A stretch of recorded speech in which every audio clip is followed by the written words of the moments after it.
While Spider-Man movies are cinematic staples and some of the most successful pictures Hollywood produces, the character's road to big screen success is littered with the corpses of countless failed attempts. During the 40-year time period from his debut in the comics to Sam Raimi's first Spidey flick, and even after it, the amount of unmade Spider-Man movies is on par with the amount of successful ones. But just because they never came to fruition doesn't mean the ideas themselves were rotten to the core. In fact, sometimes it's quite the contrary, and some of these unmade Spider-Man movies could have been genuinely enjoyable and, in some cases, dare I say it, even great. With major names like Tom Cruise and James Cameron being in the mix, there is a rich and interesting history here, and it all began back in the late 1970s. I'm Josh from WhatCulture.com, and this is the true story of the 8 best Spider-Man movies never made. Number 8. The late 70s, the night Gwen Stacy died. As mentioned, the Spider-Man movie franchise is currently one of the most popular on the planet, so it's quite bizarre to learn that the character's cinematic life almost began with a fantasy musical, an idea that was shopped around by filmmaker Steve Krantz. Krantz had been a producer on the iconic 1967 animated Spider-Man series, aka The Best One Don't At Me, and throughout the early 70s he spent a period of time trying to get a Spider-Man musical off the ground. Tragically, this pitch never took off, and in 1976 Krantz reworked his Spider-Man film into something a bit more conventional. His new idea for a movie drew from comic book storyline The Night Gwen Stacy Died, but Krantz also wanted to somehow include a 100-foot robot and some Nazis.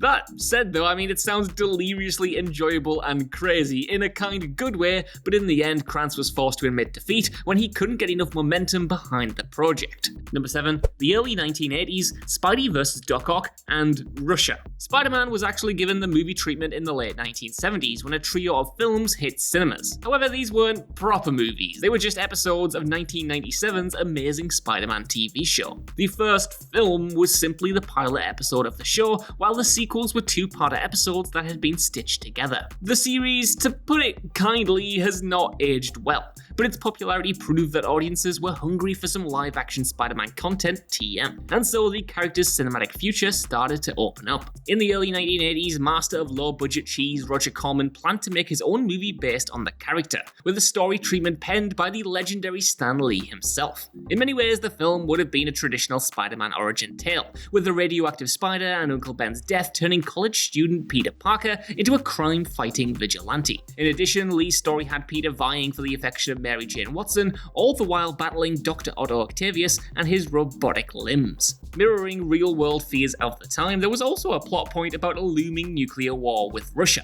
which Spidey would ultimately prevent. The project didn't get very far though, and eventually died in 1985 when the Spider-Man movie rights went to Canon Films. Number 6. The late 1980s, the Spider-Man horror film. As mentioned, Canon purchased the film rights for the, upon reflection anyway, paltry sum of $225,000, and across the late 1980s they toyed with several different ideas for a Spider-Man movie. One of the strangest of these was a story in which Peter Parker was transformed into an enormous hairy tarantula. This horror-fueled concept stemmed from the fact that Canon bosses, Menahem Golan and Yoram Globus, didn't quite understand what Spider-Man was even all about, and as a result they even got as far as hiring Leslie Stevens to write a script for this version. Texas Chainsaw Massacre helmer Toby Hooper was proposed as the director of this project, so it would have likely been a pretty horrific and intense movie, and not at all faithful to the source material. But listen, Hooper was a talent behind the camera, and I'm almost certain this would have been bad, but my lord do I wish some mad executive actually let it happen. Canon then pivoted, commissioning Ted Newsom and John Brancato to write a new story. In this version, Peter Parker and Otto Octavius were turned into their respective superpowered alter egos in a cyclotron accident, before the villain then tried to destroy New York. Tom Cruise and Bob Hoskins were also bandied about as potential stars during this time, although neither officially signed on. After a few more years and a few more rewrites, Canon fell into financial trouble and the project was cancelled, leading to a particularly exciting filmmaker entering the fray.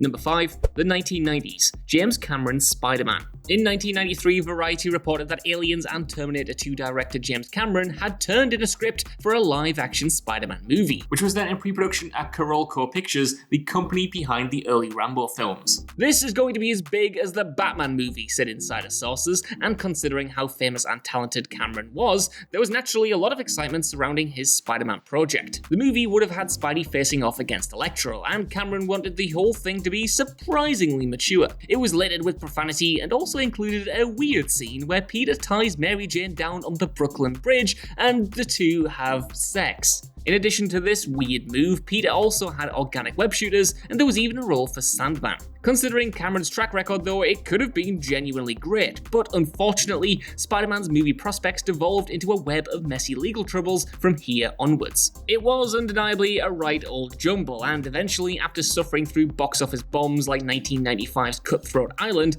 Coloco went bankrupt and was forced to sell off its assets.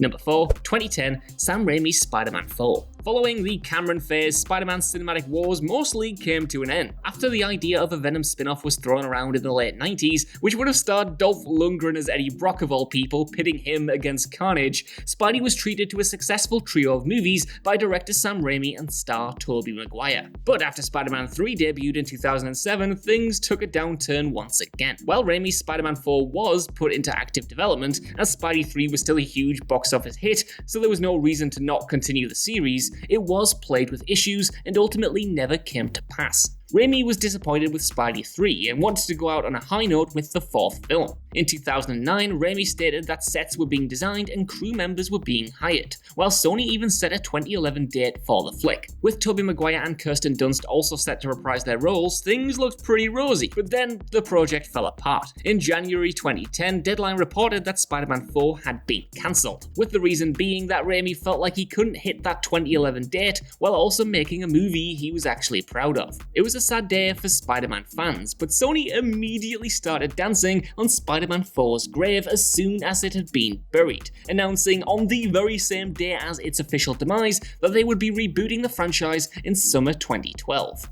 Number 3, 2015, The Amazing Spider-Man 3 Resurrection. When that reboot finally hit cinemas in the form of Andrew Garfield's The Amazing Spider-Man, it did initially quite well. It wasn't met with an overwhelming positive reception, but it was well liked and Sony pushed ahead with a sequel. However, The Amazing Spider-Man 2 ended the reboot series just as it was getting going. Victims of their own ambition, Sony had stuffed the movie with countless subplots and villains, intent on following Marvel Studios' model of an interconnected cinematic universe. Instead, the studio produced an overcooked mess, and while it performed decent financially, The Amazing Spider-Man 2 was disliked heavily by fans. Consequently, a third film, which had already been dated for 2016, was never made. If it had gone ahead though, it would have been rather strange. Chris Cooper, who played Norman Osborn in the second film, told CBR that The Amazing Spider-Man 3 would have featured his character's head in a box. Instead of pushing ahead though, the studio, shaken by that aforementioned negative response, inked a deal with Marvel Studios and Disney in 2015, launching Spidey into the Marvel Cinematic Universe where he resides to this day.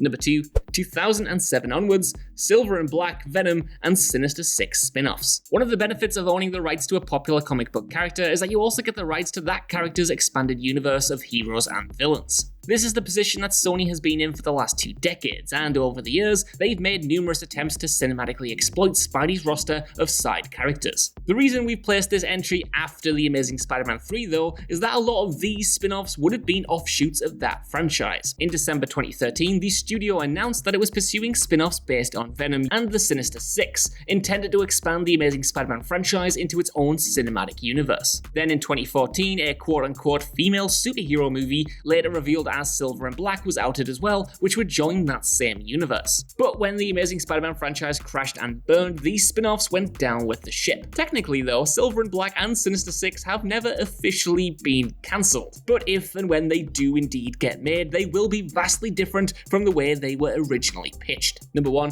2019, Tom Holland's marvelous Spider-Man 3. Spider-Man's first appearance in the MCU was in 2016's Captain America Civil War, and he was most recently seen in 2019's Spider-Man Far From Home. It's been a very lucrative partnership for both Sony and Disney, but last year, it almost very nearly came to an end. In August 2019, Spider-Man was pulled from the MCU after Sony and Disney failed to reach a new agreement for the character's future. Disney reportedly wanted a bigger slice of the profits, but Sony was unwilling to budge. While this development was something of a nightmare where from a fan perspective, it wasn't necessarily a bad thing from Spidey's point of view. He would still be getting movies after all, and even though we didn't learn very much about this possible new direction, we do know that Tom Holland thought a marvelous Spidey 3 would have still been great. For now though, we won't get to find out how Sony would have dealt with Spider-Man outside the MCU, because a month after they broke up, Sony and Disney gave each other a big sloppy kiss and then stopped arguing over the custody of their child. As a result, Spider-Man 3 will be released in 2021, and the character will continue to play a role in the MCU. So that's our list. I want to know what you guys think down in the comments. Would you have enjoyed to see any of these mad Spider-Man ideas come to fruition? But while you're down there, could you give us a like, share, subscribe, and head over to whatculture.com for more lists and news like this every single day.